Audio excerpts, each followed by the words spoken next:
Yeah? You wouldn't be 5 steps behind or 3 steps ahead. You'd be right in step with the big parade. Yeah? You'd be on beat. You never go to a band. I remember I saw the Rolling Stones when they were getting really old. They seemed to be missing the beat, you know. Their guitar riffs were a little slower, and you know. So I remember it like "Give Me Shelter" a lot different than I'm hearing it tonight. You know? A little slow. Yeah. That's now you're right in tune. You're right in tune. The notes are hitting, and you're right at the note. You know, you're vibrating with it. You're not looking past Saturday, because what are you looking, what's past Saturday? You're not looking behind on Friday, that's freaking gone. It's like this life is like an Etch-a-Sketch, you know? Just does it, and then you shake it, and then there's an empty screen, and this and that, and shake it, and shake it, you know? There's no living, there's no permanent pictures ever produced. Anything shakes it up, it's all gone again. What? Have you ever gone to a movie and at the end they applaud the screen? Very rarely, right? But the screen's what's allowing all the movies to appear. A melodrama, it doesn't drench the screen, you know? Army movie doesn't rip the screen open. It just allows all that's happening in it and very little appreciation, you know? The screen, you know? This is sort of about doing that, attending to what's always so instead of what's going on. You know? You have enough to do both. You have enough attention to deal with what's on offer today and still rest in what's always here. Yeah? How could it not be restful in what's always here? Yeah? It's like a couch that's never moved. Yeah? How could it not be restful for your attention and interest to be on what's always here? Of course it would produce rest. Yeah? You never have to be you never have to get up. You never have to be disturbed to move. You'd be able to truly rest, and you would recognize it when the attention and interest lands there. You'll have an unspoken yes, you'll know it. And the only one that needs to recognize it is you. Hopefully these invitations, these meetings help. That's all. That's the only thing. I believe in repetition because people hear the same thing, and the 10th time may be the winner, you know? Something dawns on them that didn't dawn on them, and they've heard it over and over again. Yeah? And then as soon as it dawns, the mind entertains it. And no matter where you think you may be, if you look at certain aspects of your life, you've grown a lot lighter. And what more do you want? If you are seemingly in this dream, and you're dreaming yourself out of it, the dream gets happier. Yeah. Who says we have to rush to the exit?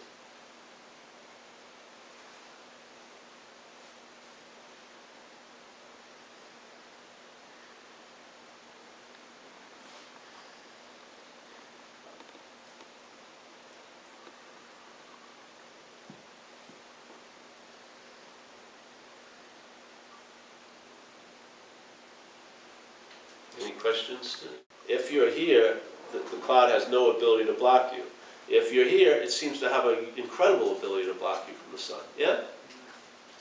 But it's not determined by the cloud, it's determined by you and I. To me, that's the utmost responsibility of this place. Not to be cash register honest, that's fine, but the true responsibility of what your role is here. Yeah? To wait for someone to save you, to believe someone has something you don't have, is erroneous thinking, to tell you the truth, big time. Yeah? I can't depend on somebody that I may not see, once a year. Fuck that. I want to have it always available at all times, right where I am. And this is the case. Yeah? No one's going to reveal reality to you. They'll reveal what's unreal as not you, and that's the reality. Yeah?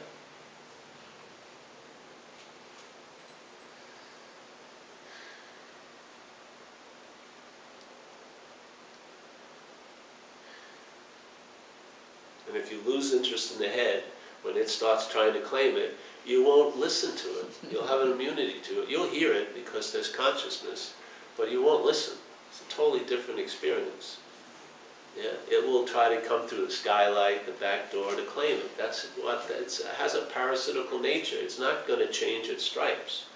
It's going to try to take advantage with everything it comes in contact. Even this message does quite a good job of it. Yeah. But if you're not beholden to those thoughts as being the thinker of them, then the thoughts will lose sway in your life, because the sway comes from you, given to the thought by being the thinker of it. Yeah. If the thinker is denied, then that distribution of meaning gets cut off. Yeah. Sort of like the thought doesn't have any power; it just drops in midair. Doesn't have any ability to continue itself because it doesn't have your juice to push it along. Yeah? It doesn't have its own power. The thought has a power given to it by us through the identification as being the thinker. How else could it get power? How else could a thought screw with you and ruin your day? And the same thought, if I'm in good shape, has no effect on me. Obviously, the effect isn't from the thought. It's from the mind that thinks it's having it. Yeah? It always comes back to us. The true responsibility of this life is on us, in a way.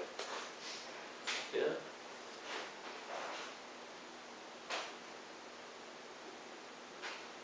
I found it empowering. The whole drive for blaming got dismissed. A lot of things just sloughed off, like dead skin coming off a live body. I wasn't picking at it because I realized my job is just to lay on the operating table and not take myself to be the doctor. And just life works on you. Yeah. Things get removed that need to be removed. Things get added on temporarily that need to be added on, like for this seat assignment. And yet, you're basically, your primary state is incredibly empty. That's very cool. Yeah. Don't have a wealth of information. You just have it when you need it, like doing a talk. Yeah. I don't go think about this during the day usually. I've got much better things to think about than this.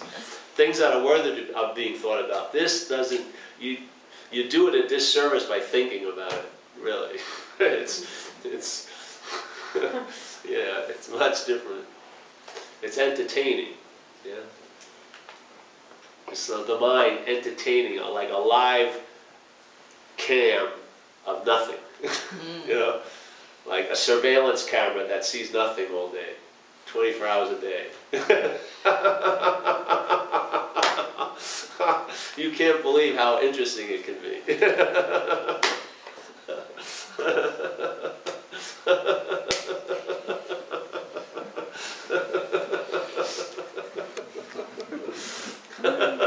It's very enthralling, it is.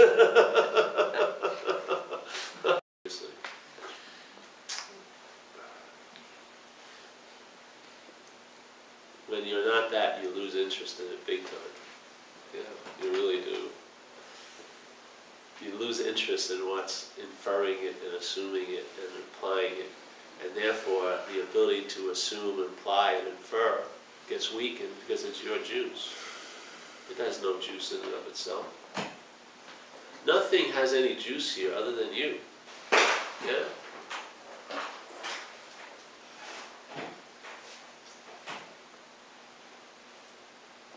So, let's go, that whatever comes in and out of it is an interpretation, yeah? Something that's there to come out has already been nuded, and something that comes in gets nuded by making it something, yeah? So everything, no matter what the size it is, has to become a size that will fit in this frame of self-centeredness, yeah? That reliance on self is a failed system. And it's in the reliance on the failed system that allows so much fear to pop up, yes? It's sort of like every one of us have a lot of faith, but the faith is going to manifest an effect here in manifestation by the vehicle it's put in. So if I have faith in the thought system, I'm going to be anxious about tomorrow, yeah? Because it's going to have a lot of concern about what's going to happen to me. And I'm also going to be stuck in old ideas about what happened to me. Because what will have more emphasis in me in this life will be there and then. Because I'll be devoted to a system of thought that's all based on there and then. Yes? So, if that faith was removed from that system of thought and interpretation called self-centeredness, and then you would have a sense of being centered. They both have a quality of centeredness in them, but one is self-centered, which is all that you are is fixated on one point that you seem to be, a body. Or you get out of that claustrophobic view, and then there's the moving into centeredness, which means you're centered wherever you are. Yeah? You can't be anywhere other but the center of everywhere, because everywhere is the center of everywhere. Yeah? There's not a special location in everywhere, which is the center of everywhere. Everywhere is the center. Yeah? So in a way, for me, in self-centeredness, I was very, very cooped up. And then in the movement, in a sense, or the shift into centeredness, I became free range, like a chicken. Yeah? I was cooped, I was in a coop for quite a while, and then I was freed, and I became like a free range alcoholic. Yeah? I appreciate the program and everything, but I don't have to live in an institution. Yeah? I don't have to be jailed anymore. Yeah? I don't have to be put in a hospital. I can actually live a day at a time out here. I'm inherently free because my life isn't based on self-centeredness. Now, I can want to be free in self-centeredness, but that defeats the whole purpose, because the idea of being a self is imaginary, so how can an imaginary person become free? There's only a mind that can be free from the imaginary person. Yeah? But the imaginary person is never going to reach the other shore. So the whole point is, the journey is already over in a way. You don't need to take a journey. It's just realizing there's no need for a journey. Yeah? And that realization is timeless. It doesn't have to be provoked through time. It's a timeless event, so it can happen anytime. Yeah? If you're sitting right now, boom. Yeah? If the point is, if it happens once, it can be duplicated forever, because the mind entertains that once is forever. Yeah? If you have one event here that broke the surface of this story, you get the sense that there's a huge ocean underneath it all. So it may take one little event that breaks the surface and reality pops out, then you realize all there is reality. Yeah? So no matter how the mind displays its discrimination of differences and degrees and close and far and high and low, you're not fooled anymore. Yes? The seeing overwhelms all of that information. Just like there was a man here last night, and he went to a typical thing. Well, what about Monday? So the mind always wants to supplant this moment with its concerns about another moment. Yeah? That's called devotion to a failed freaking system, where you can't even honor, like people come to talks and they go, oh, I feel really nice at the talk, but, this is when the world begins, but what happens when I go to work on Monday? You can see how the mind, it goes, oh yeah, this may be good, but that's the more defining moment, which is a non-moment. So to have this moment defined by non-moments, to me, is totally insane. Yeah? To have Tuesday and Wednesday have more say on Saturday than Saturday is insanity to me. Yeah? It's just like, you know, it's, after it got, let's say, vanquished, or it just lost, there was a huge loss of interest in it, I cannot believe how people are trying to get into what they can't be out of, and they're trying to get out of what they can't be in.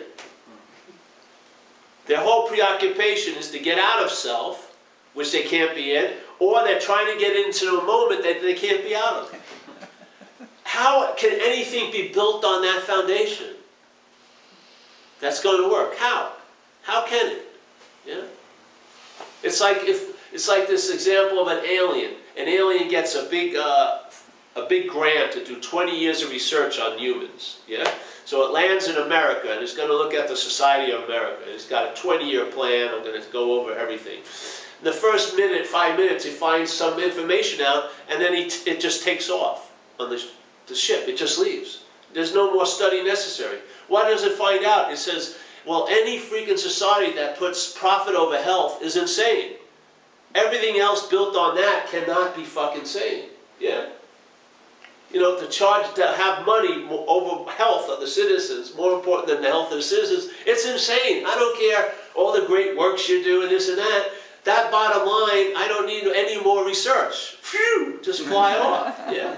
Now the thing is, many of us have realized that what we're relying on is failed, but see, this failed system is successful, incredibly successful in one way. It's convinced you that you're it. Yeah? So it's like the thing, if a big bug flew in this room right now and landed on anyone's arm, the first reaction would be to knock it off. There would be no thought. You wouldn't be going, oh, what should I do about this bug? No, you just shoot like this, like that. If it landed 30 times, you'd go like this. Once, go like this. But now, in a way, a parasitical movement of conditional mind has taken us over. And it's a hostile takeover. Sometimes it's an extreme takeover, like alcoholism and addiction. Other times it's a more quieter takeover. But basically, it takes life away and it replaces it with an interpretation. Yeah. It sucks you dry either way, either quickly or slowly, but it sucks you dry. And you get to have an interpretation of life, and you believe you're living it. Yeah? And yet, the living of it has been totally dismissed by what? This parasitical movement. You would imagine you throw it off like that, but its strategy is so incredible that it convinces you that you're it. So now, even with a noble feeling of freedom being entertained, it's being bastardized by how you're entertaining it. I'm going to become free as this. I want to be free as the self I am. Yeah? It doesn't matter how noble it is, it's now twisted it, and it's going to be used to reinforce the identification of self. Every step of the way, you're going to be so obsessed with self in the process of getting out of self that in a way you're more in self than ever. It would have been better if you never looked into spirituality. Seriously, you see it quite a lot. Yeah? You have this, it's like this conundrum. You take 2 years of studying about obsession with self, that can be construed as obsession with self. You can't get out of it. Why? Because you're not in it. Once you believe you're in it, then there's all these master plans to get out of it, which are just forms of being in it. Not one of them, they promise escape, not one of them lead to an escape, because what are you escaping from? You're so sure, for some vague reason, I want to get out of myself. But what is it you want to get out of? You're wanting to get out of some place you can never be in. That's why it's never successful. That's why drug addiction is never successful. I was trying to get out of self through drug addiction, but I missed the most important point. I'm not in self. Yeah? So, so the way something that cannot possibly be so makes itself seem so is your fervent desire to get out of it. That's how it claims being something. Or why would you be so motivated to get out of it? I'm real. Look at you. Look, you're scared shit. Look, you're doing anything to get out of this place. This place must be real. Why? Because the reality is assuming it to be so. What happens if you see it? Find out. You see it, and it's going to reverberate. You're the message. You're the living message. This is an invitation. This is not the deal. The deal, you are the product. This is like an infomercial. We're not trying to sell you anything. We're trying to point something out. You're the product. There's no shipping and handling. Don't order 20. You know, you're it. But I don't feel like, who's saying how you're supposed to feel if you're it? It's a kaleidoscopic event here.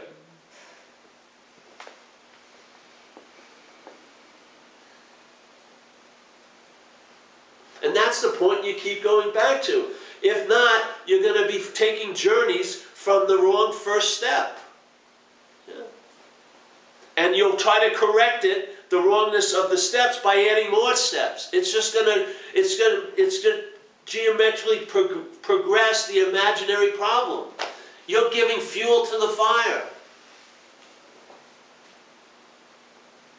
You want to bitch about the fire, but you're stoking it. You're the incendiary device. So when I heard this, I'll tell you, man, I was involved with a Dokchen group, which is a Tibetan Buddhist thing, which they talk about the great perfection, which gets pretty damn close to a lot of things. It talks about relaxed awareness and this and that, but there was a meeting every Thursday. And something happened to me the day before the meeting, and I went. And it was like my spiritual pants had been pulled down, and I couldn't find a way to pull them up. So I felt really freaking naked and vulnerable, and I was trying to share at this group, hey, all this shit I've been doing, and I'm so invested in, you know, the spiritual identity is pointless. My whole spiritual rug that I had weaved with many retreats and hours of meditating just got pulled out from underneath me like that. And I was naked. And you know what? For some reason, the grace was there not to pull the pants up. You know, not to notch my belt and get on with it. But no, stay there. Never went back to that meeting again. You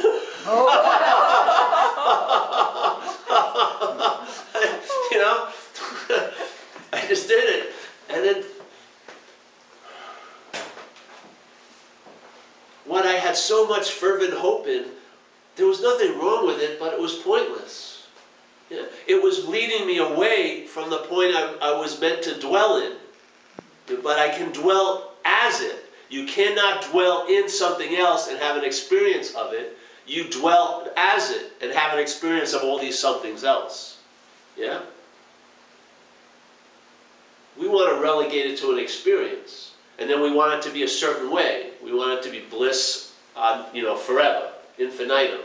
It doesn't work that way. To me, it's not an experience, but it infuses an influence on your experiences. In other words, it lightens up your whole event here. Yeah? It doesn't burn, it's not like a burning sun, it's like a dispersing of light. It just brightens things up. It's like HD. Yeah? You have a clarity that occurs. And it's not something you're doing to promote, and you definitely don't get in front of it and try to polish it, like cleaning a mirror. Yeah? It has the ability to reflect already. You just play that role. Yeah? And then you find out a lot. You don't know. Knowing is given up. You realize knowing is a dead end. Yeah? In this one topic. There's no way. Knowing, it does not work. But what happens is you go to a state of mind that Zen calls a very high state of mind called I don't know. And in the I don't know, you're relegated into finding out. Yeah? That's what happens. Yeah? You find out before you know. We're trying to know before we find out. Yeah? But in a sense, you find out and then you know. Then an understanding gets formed. Yeah? Not from the outside, but from the inside. And then when it's placed on the outside, it's the perfect template.